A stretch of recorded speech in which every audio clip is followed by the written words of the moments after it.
Hi అండి, welcome back to సుజనాస్ kitchen. కాబోలి శనగలతో mixed vegetable curry చేస్తున్నాను. దానికోసం ముందుగా కాబోలి శనగలు తీసుకుని రాత్రే నానబెట్టుకున్నాను. ఇలా నానితే సరిపోతాయి. ఇప్పుడు 1 టేబుల్ స్పూన్ సాల్ట్ వేసుకొని ఉడకబెట్టుకోవాలి.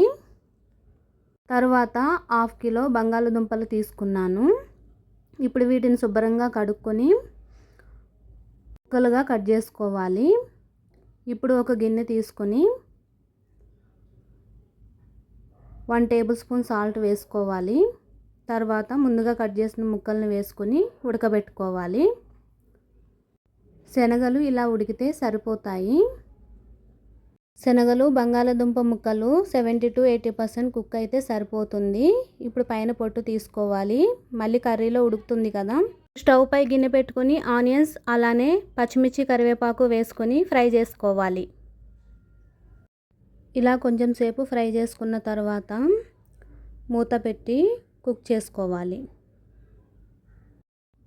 ఇలా కొంచెం ఫ్రై అయిన తర్వాత బిర్యానీ ఆకు వేస్తున్నాను. ఆనియన్స్ని బాగా ఫ్రై చేసుకోవాలి. అంటే గోల్డెన్ బ్రౌన్ కలర్ వచ్చే వరకు ఫ్రై చేసుకుంటే కర్రీ టేస్ట్ బాగుంటుంది. ఇలా ఫ్రై అయిన తర్వాత ముందుగా కట్ చేసుకున్న బీన్స్ ముక్కలు వేస్తున్నాను. తర్వాత క్యారెట్ ముక్కలు, ఇవి రెండు వేసుకున్న తర్వాత కొంచెం సేపు ఫ్రై చేసుకోవాలి. ఇప్పుడు 1/2 టీ స్పూన్ పసుపు వేస్తున్నాను. ఒకసారి ఫ్రై చేసుకోవాలి.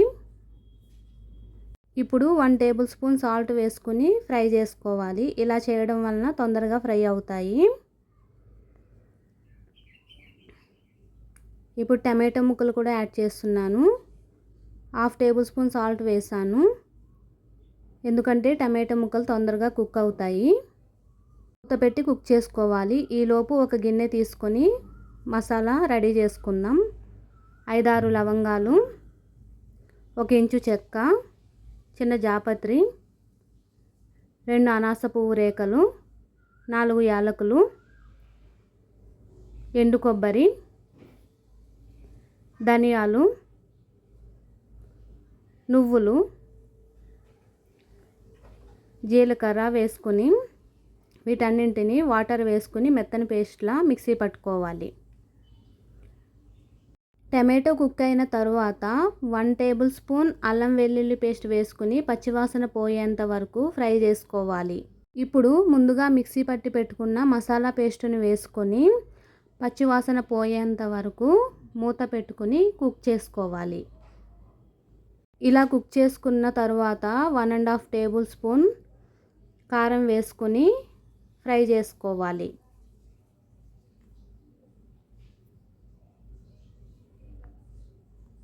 ఈ కర్రీ హోటల్ స్టైల్లో చాలా బాగుంటుంది. ఒకసారి ట్రై చేసి చూడండి. చపాతీ, రోటీ అలానే దోశల్లో కూడా చాలా బాగుంటుంది ఈ కర్రీ. రైస్లోకి చేసుకోవాలనుకుంటే కొంచెం వాటర్ తక్కువ వేసుకొని థిక్ గ్రేవీ వచ్చేలా చేసుకోవాలి.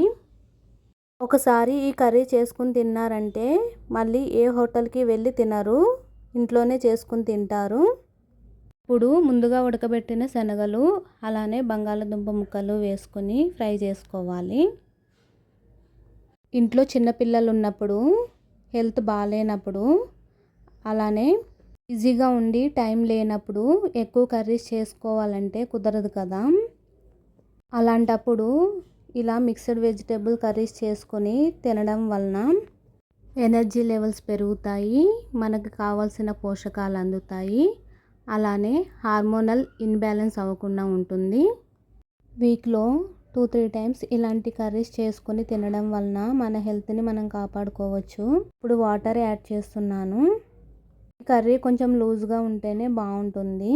ఇప్పుడు ఒకసారి కలుపుకొని మూత పెట్టి ఉడకనివ్వాలి. ఇలా కొంచెం ఉడికిన తర్వాత కసూరి మేతి యాడ్ చేసుకోవాలి. క్లిప్ మిస్ అయ్యిందండి, కంపల్సరీ యాడ్ చేయండి, టేస్ట్ చాలా బాగుంటుంది. కసూరి మేతి యాడ్ చేసిన తర్వాత ఒక 5 నిమిషాలు మూత పెట్టి ఉడకనివ్వాలి.